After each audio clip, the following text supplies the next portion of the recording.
Light existed.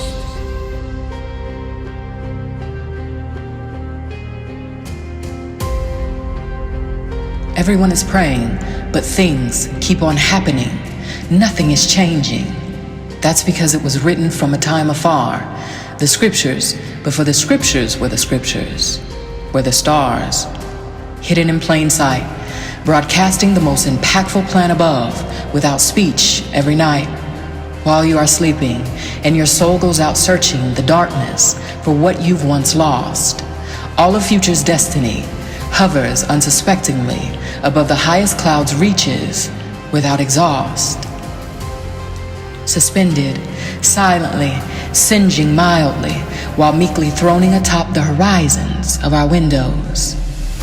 They are so perfectly displayed in their sheepish piety, very few even know that they are quietly calling us to wonder about the greatest story ever told. This story is arrayed in simmering white, soothing amber, alarming red, hues of indigo, and even gold. As they grow old, they are timed to specifically fall in strict adherence to synchronistic, astrolinguistic code, so that hopefully the signs will become obvious to all, well, at least to the ones who study, or go out searching the darkness for what their souls once lost. From a simple layman who takes pride in her lack of intricacy, to the highest honored scholar, provost, or dignitary, we have all looked up in far-reaching wonderment, knowing that the stars are speaking, even though we fail to interpret their double meanings. There is so much more than can meet the eye or the untrained mind. Cataclysm can be announced on the streak of a comet's tail.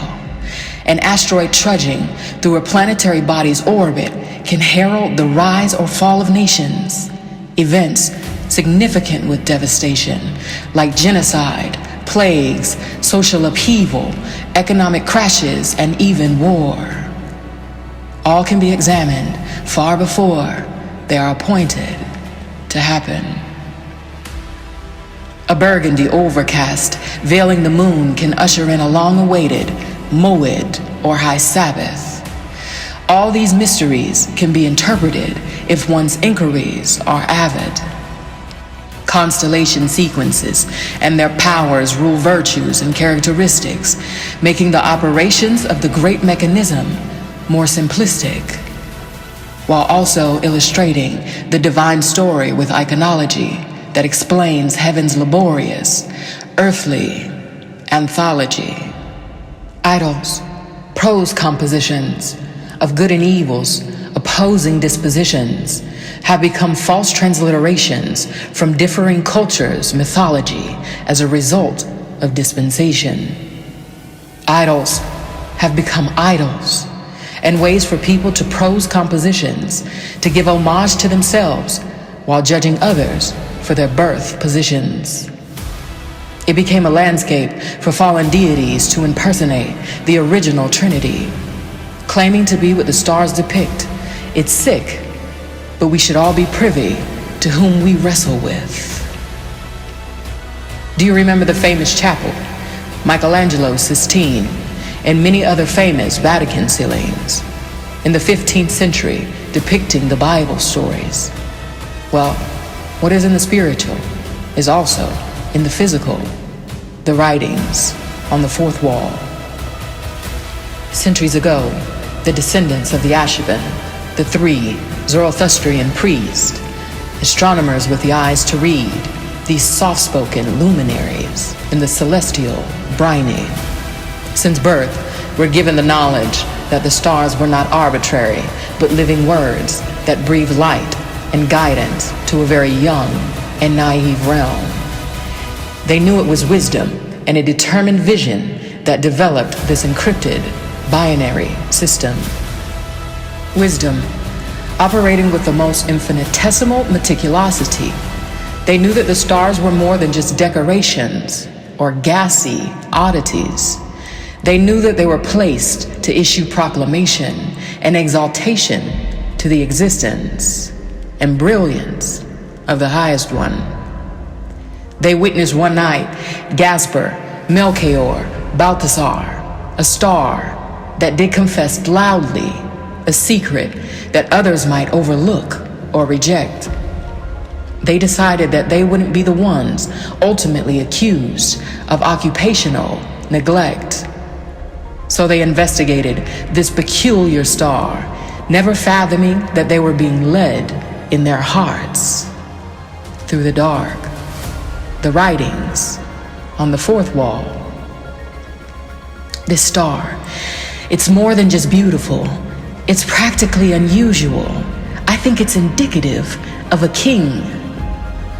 But this king is unlike any other king this realm has ever seen. I can almost hear Melchior say to his two well-studied colleagues while pointing to the flickering beam. I'm almost sure that the other two eagerly agreed, followed by them, all three, falling, weakened to their knees, praising Ahura Mazda, the one who is mother and who is father. But little did they know they were praising the same father of this Judaic king. And they were right. This emblem was telling of a king far beyond any other king any age had ever seen. This king being cloaked in humility, but having the power over the heavens and consolation over the constellations.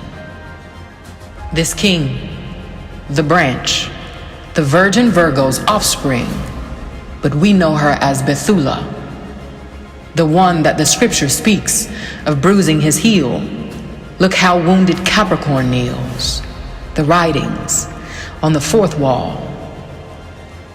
People are frightened of the Mazzaroth or the zodiacal system when it's merely a representation of the 12 tribes of Benjamin.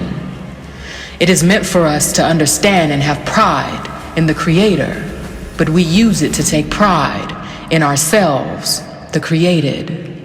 Our audacity is widely understated. There is more to Sagittarius than just being gregarious. His symbol tells how he shot the enemy and loosed the chains that the thief had over us. Let's speak about Taurus, because there's more than what's placed before us. It explains about the unchanging ability of God. It suggests how keenly divine eyes can judge, and the kingdom to come, where the highest rules uncontested. All these meanings have been dismissed and deflected. For the sake of deception, we must not understand. It's called purposeful repression. Fathom with me for one moment a love, a tender, precious love, who is vigorous, stealthy, and precise with every movement. A love who seeds before the conception of all others a plan, a star, a compass for when our souls go out searching the darkness for what we've once lost. All we need to do is look up and find the Southern Cross. An eternal soul, a fiercely protective, constantly present, a regally enthroning soul. Like a deeply loving and adoring parent who passionately writes a love letter to their soon-arriving child, just days before birth. The highest one painted, skillfully, like Michelangelo, above our encircling earth, leaving clues and breadcrumbs that will prove this soul's continuance, no matter what the eras go through. This all-powerful, omnipotent light thought it was so important to remind us every night that we've already won. And it's true, our victory is literally written in the writings on the fourth wall.